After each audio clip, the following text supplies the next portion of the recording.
Okay, so if you have one of these Redstone cabinet heaters and all of a sudden the display goes completely out and you have no way of turning it back on, you push the power switch on the back, nothing works, there's a reason. So this has an overheat protection on it, and so when you have a clogged up air system, which is your filter on the back, and it clogs up, here I'll show you what that looks like.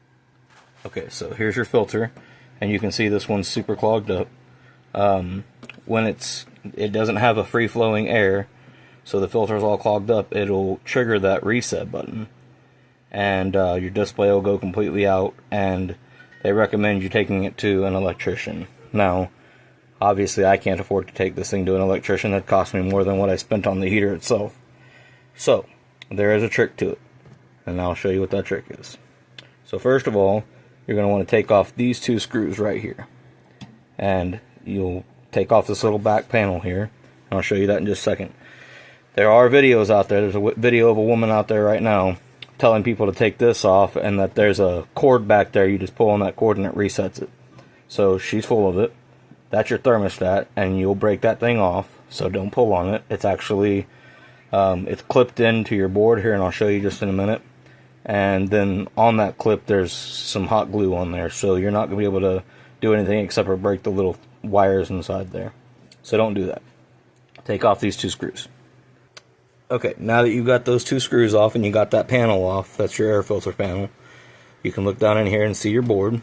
So this is where I wanted to show you. First of all, ensure that everything's unplugged, and try to touch minimal things in here in case there's any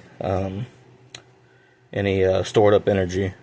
So anyways, this cord right here, this is what's attached to your thermostat. So when you pull on that cord, the only thing you're doing is breaking off that clip right there, or breaking the wires inside, and you can see that it's actually glued on. So don't do that.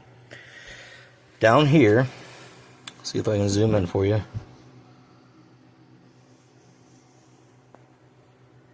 You can see that little white button right there. That's your reset. So I used a toothbrush, and I'm not going to be able to show you while I'm filming, but I stuck a toothbrush down there, and I pushed that little white button right there, and it worked perfectly. Now, like I said, this is an overheat protection. This is because you have a clogged up air system, so you need to clean that filter before you turn it back on. But that's how you fix your Redstone quartz heater. Thanks, guys. Like the video, and maybe it'll get sent out to some other people.